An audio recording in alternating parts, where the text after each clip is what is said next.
네, 안녕하세요. 책을 너무 안 읽어서 책을 읽기로 시작한 강제 책 읽기 삐삐의 강책입니다. 반갑습니다. 반갑습니다. 한반도를 발칵 뒤집었었던 영화를 안 보는 사람도 책을 안 읽는 사람도 82년생 김지영이라는 단어는 들어봤을 것 같아요. 그렇죠? 듣기만 했다가 이번에 이제 읽으라고 해서 드디어 이 책을 읽었습니다. 네. 가장 본인에게 와닿았던 이야기, 가장 공감 가는 이야기를 조금 나눠봤으면 하거든요. 보름달님. 근데 저는 조금 여기서 반대되는 의견이 굉장히 많이 머리를 스치고 있거든요. 저는 또 아들만 두 사람을 키우다 보니까 자연적으로 엄마는 아들 편으로 많이 가는 거예요. 저도 종갓집 며느리였어요. 제사장을 보러 자갈치를 가요. 우리 시댁은 김해인데. 그럼 그 자갈치에서 애를 얻고 장을 보고 버스가 들어가는 시간이 정해져 있어요. 그 시간을 놓칠 때는 택시를 타고 가다가 다시 바꿔서 그 버스를 타고 가는 그렇게 좀 지나간 일의 시절의 역사가 있었는데 지금은 보면 우리가 너무 바뀌었잖아요. 시대가. 이렇게 자꾸만 가정에서 일을 안 하려고 하고 문화 존재를 갖다가 우리가 지키지 않으려고 하면 과연 앞으로는 어떻게 될까? 아, 네. 그 보름달님은 영화를 보면서 좀 반대되는 의견이 있었다라는 얘기였고요. 자, 우리 그럼 마리아님은 어떠셨나요? 김지영이란 주인공 캐릭터가 어떻게 보면 순종적이고 여성적이고 착한 캐릭터죠. 네. 제가 별로 착하지 않아서 그런가 그 착한 캐릭터에 공감이 좀 안 가요. 왜 저렇게 살까라는 의구심이 들고 왜 시댁에서 명절날 이제 설거지까지 다 하고 친정을 갈라 그러는데 그쪽 이 집에 신우가 들어오잖아요. 와 끌고 들어왔는데 갑자기 내 이 과거와 오버랩이 되면서 그럴 때 어떡하겠습니까? 어떻게 하셨느냐. 그런 사실은 상황이 마주쳤다. 제가요 사실은 20년 정도 저기 따로 살다가 새로 제가 합가를 했댔잖아요. 시부모님이랑 합가를 하고 살면서 이제 부딪히게 되는 여러 가지 문제 중에서 저는 이제 그 집에 이제 주방을 지키고 음식을 하고 살림을 사는 입장인데 시도 때도 없이 친정을 드나드는 이 신우 가족 이게 가장 큰 골칫거리였거든요. 근데 어느 날 저녁을 막 준비하고 있는데 신우 가족이 닥쳤어요. 애들이랑 그 집 신랑이랑 다 같이 오니까 또 평소와 다름없이 우리 시어머니께서 며느라 저기 우리 누가 왔는데 밥상 차리라 뭐 이러시더라고요. 그래서 있는 반찬 그냥 넣으면 되지 뭐 이런 식으로 말씀하셨어요. 근데 제가 너무 그때 뚜껑이 확 열려가지고 아니 정말 김지영 같이 에이프렌 딱 풀고 딱 놓으면서 어머니 오늘 반찬이 없어요. 진짜 영화 장면 똑같이 전부 다 뒤를 싹 돌아보면서 나를 동시에 쳐다봤어요. 밥도 없어요. 이랬거든. 밥 하면 되지. 아니 그 두 마디에 온 집안이 완전 순간 정전된 듯이 잠깐 끊겼어요. 그러니까 이제 신우가 화가 났죠. 밥 없다 했다고. 그래서 애들 데리고 막 다 가자 이러면서 막 온 식구가 거기 썰물 빠지듯이 가버렸어요. 문 꽝 닫고. 그러고 나서 시어머니 화가 났죠. 딱 와서 니는 어떻게 그렇게 말을 할 수가 있냐. 거기 상에 차리는 창에 밥 숟갈 하나씩만 더 넣으면 되는데 어떻게 신우 밥 먹으러 온 신우한테 밥이 없다고 이야기할 수 있냐고. 그래서 제가 그랬거든요. 어머니 저는 이때까지 살면서 남편이 누구 손님을 데리고 올 때 미리 저한테 물어봤습니다. 오늘 손님 데리고 와도 되냐고. 근데 어머니는 딸이니까 그렇겠지만 저한테는 손님입니다. 미리 저한테 좀 물어봐 주시면 안 돼요? 해서 그날 저녁 완전 냉전이었거든요. 냉전에 저는 불편한데도 제가 이 시점에서 이렇게 정리를 안 하면 앞으로 영원히 계속되잖아요. 그걸 두고 내가 시달리면서 내 마음속으로 앓고 내가 표현도 못하고 그렇게 사는 여기 김지영. 젊은 사람인데도 그래서 제가 이해가 안 됐어요. 네. 싫으면 싫다고 좋으면 좋다고 정확하게 내 상태, 내 느낌이나 내 어떤 걸 정확하게 밝혀야 될 의무는 본인한테 있다고 생각이 들어요. 우리 그 김지영 친정엄마가 그랬죠. 야 지영아 너 나대 막 나대 이러는데 그 말 되게 공감 가는 얘기였죠. 그렇죠? 자 우리 진미채님은 어떠셨는지 이 책하고 영화와 관계되는 본인 에피소드 한번 얘기해 주셨으면 좋겠어요.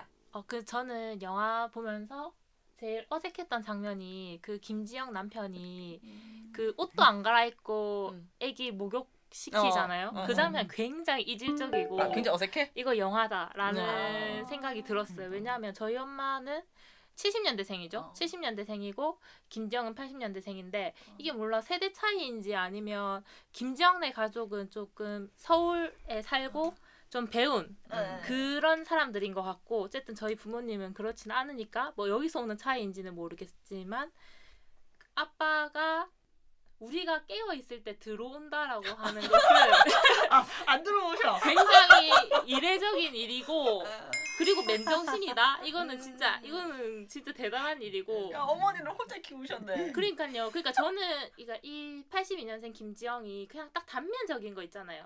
아이를 키우는 게 힘들다. 뭐 집안일을 하는 게 힘들다.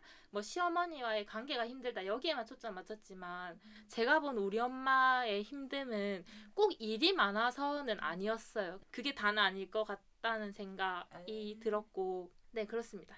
네. 이 책은 그 82년생 김지영의 어린 시절 얘기도 나오거든요. 거기에서 이제 불평등을 겪었던 에피소드들이 나오는데, 자 우리 진희님께서는 어린 시절 느꼈던 이런 부분들이 있는지 얘기해 주세요. 저는 이 책 보면서 그런 생각 들었어요. 그러니까 제가 특별히 막 차별을 받고 자랐다 이런 생각을 못 했었는데 이 책을 딱 보니까 너무 비슷한 거예요. 82년생 김지영이잖아요. 이게 저랑 약간 시기가 비슷하거든요. 이때 뭐 IMF가 터지고 그래서 분위기는 이랬고 막 이런 것도 다 비슷하고 그다음 뭐 초등학교 때 뭐 오전 오후반을 나눈다든지 막 이런 분위기도 너무 비슷한데 여기 나온 이야기들이 정말 그냥 기사 주간지 기사처럼 담담하게 막 이렇게 쓰여져 있지만 다 겪어본 일들인 거야. 그래서 하나하나 떼보면 진짜 그냥 뭐 이 정도는 그냥 뭐 사소한 거 넘어갈 수도 있지 이렇게 생각할 수도 있는데 이렇게 다 모아놓고 보니까 이 여자의 생이 그냥 여자라서 이런 일을 겪어야 되는 것들이 이렇게 많았구나 맥락을 모아놓으니까는 확 느껴지더라고요. 진짜 우리 세대에서 겪었던 이 남녀 차별. 저는 사실 대구 출신입니다. 그것도 대구의 종갓집 우리 어머니는 종갓집 며느리로서 제가 둘째 딸로 태어났다고 우리 어머니가 저를 낳았을 때 밥상이 날아갔답니다. 세상에. 그래서 우리 어머니가 밑에 남동생 못 놓을까봐 노심초사하다가 이제 뭐 드디어 이제 아들을 낳았는데요. 그래서 내 남동생과 나 정말 잘하면서 극과 극의 차별 대우를 받았거든요. 지금도요. 내가 결혼하고 나서도 내가 뭘 느끼냐 하면 친정에 가더라도 내가 예전부터 나는 존중받지 못했기 때문에 친정에서 우리 남편조차 존중받지 못한다는 생각이 들어요.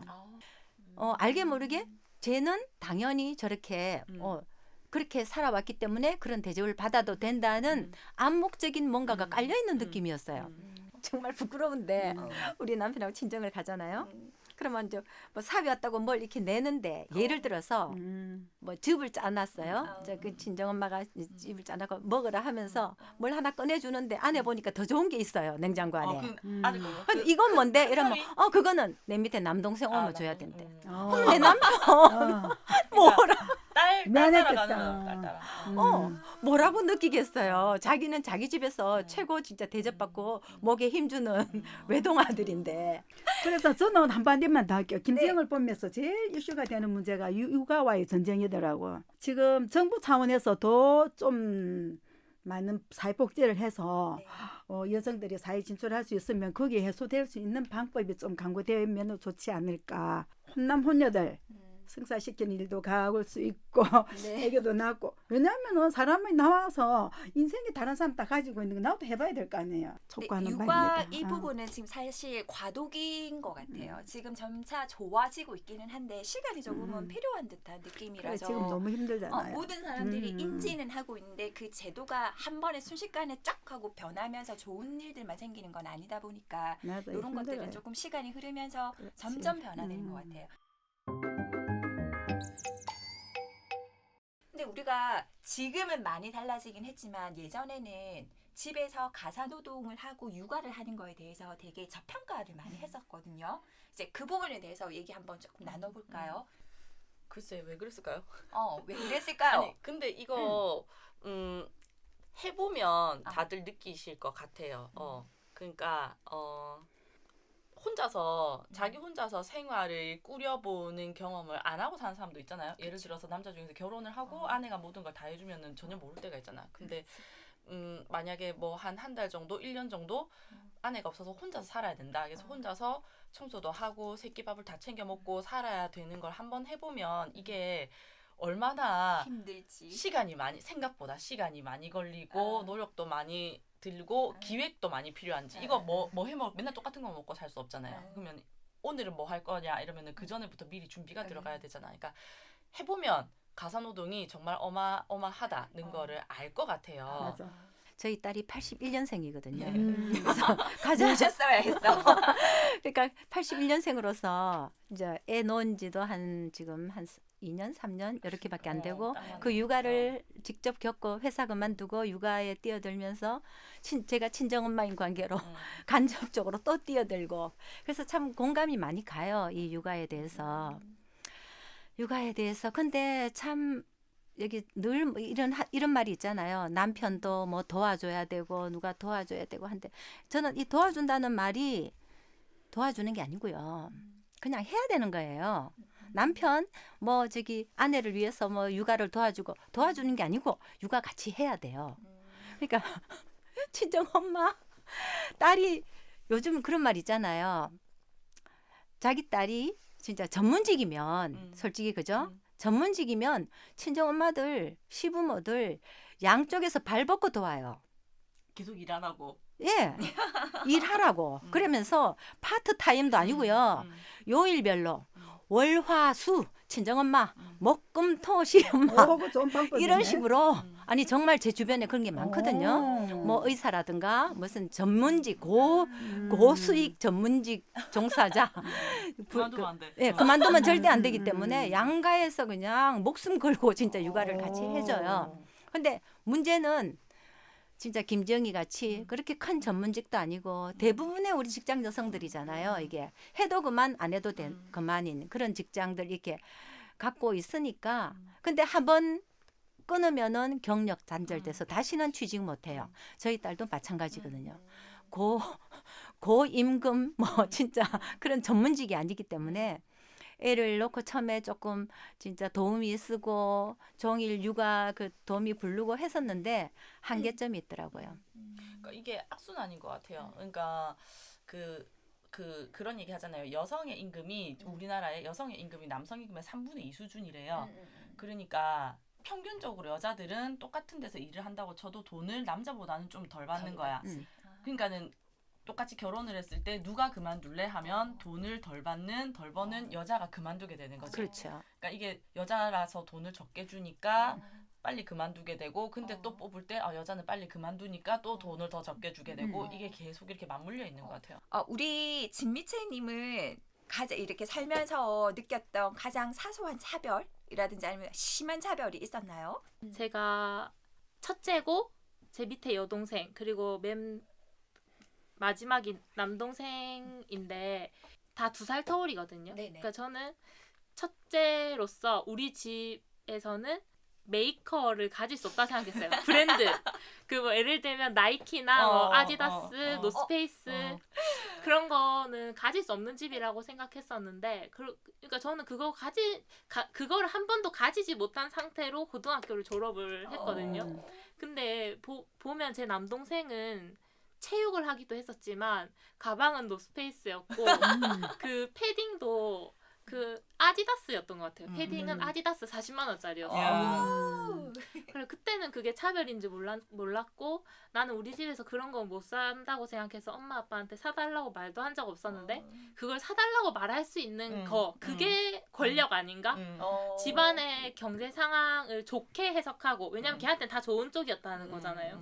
그래서 그런 거 봤을 때 그게 저한테는 좀 기억에 남는 사소하지만 결정적인 차별이었던 것 같습니다. 이런 것도 있어요. 근데 그렇다고 해서 엄마 아빠가 저한테 돈을 안 쓴 건 아니에요. 돈을 굉장히 많이 썼고 저도 늘 자라면서 제일 뭐 비싼 거 고액가외 아니 뭐 고액가에도 고액가이지만 뭐 예를 들어 뭐 멜로디언을 사오라고 한다. 그러면 제일 비싼 아, 제일 좋은 멜로디언, 거. 뭐 제일 비싼 배드민턴 채 이런 거였는데, 음. 그러니까 여자애니까 음. 가오를 살려줄 필요도 음. 없다고 생각했던 것 같아요. 어. 그러니까 남자애는 음. 이게 밖에서 보일 때 어떤 그런 메이커를 입고 있어야 좀 가오가 살고, 근데 여자애는 그냥 뭐 공부만 열심히 시키면 되지, 이런 게 좀 있었던 건 아닐까?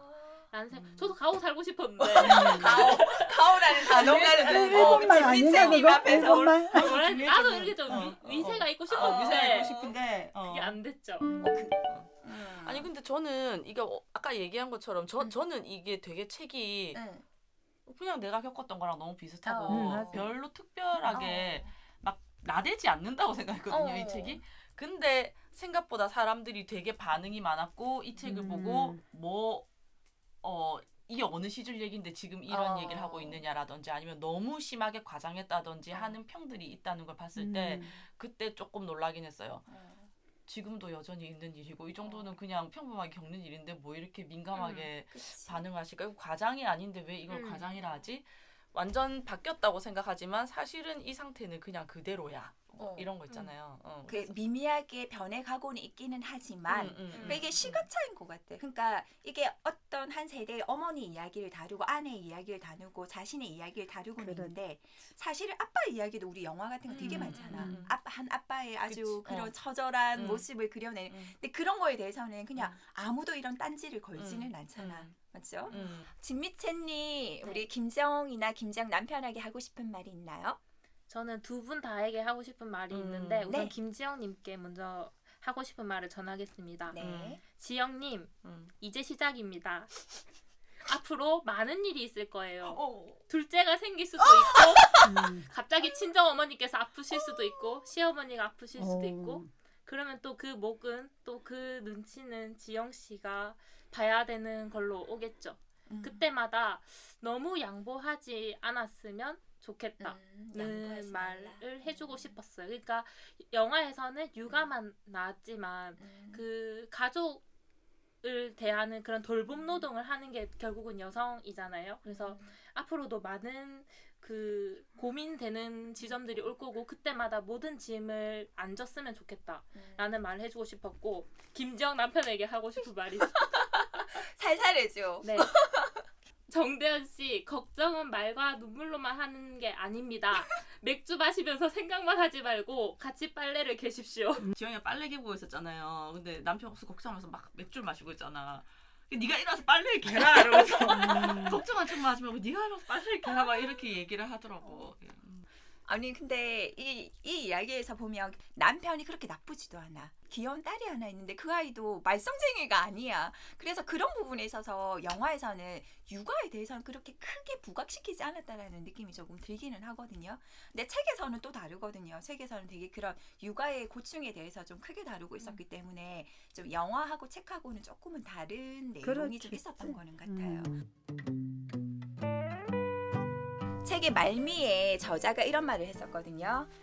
딸이 살아갈 세상은 제가 살아온 세상보다 더 나은 곳이 되어야 하고 될 거라 믿고 그렇게 만들기 위해 노력하고 있습니다. 라는 말이 나오는데 이제 최근에 사람들의 그 양성평등 의식은 높아졌는데 아직 제도적인 환경은 따라오지 못하고 있거든요. 이렇게 조금 더 많은 논쟁과 이해, 서로의 관점을 이야기하는 자리가 많이 생겨서 높아진 의식만큼 제도와 환경이 변화될 수 있기를 바라보고 그래도 우리 아직까지 그 희망적인 거는 할머니 세대, 뭐 어머니 세대의 그런 차이하고 또 어머니 세대하고 나하고 그 세대가 다르고 이게 조금씩은 나아지고 있다라는 게 아직은 희망인 거는 같거든요. 그 변화가 조금 미비하고 시간이 조금 걸리는 일이다 보니 그래서 자, 페미니즘이나 제도적인 문제를 떠나서 서로가 서로를 위하는 배려가 그 어느 때보다 중요한 순간이 아닐까 생각합니다.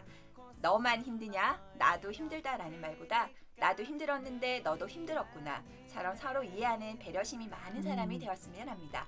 오늘도 책 읽는 여자 삐삐였습니다.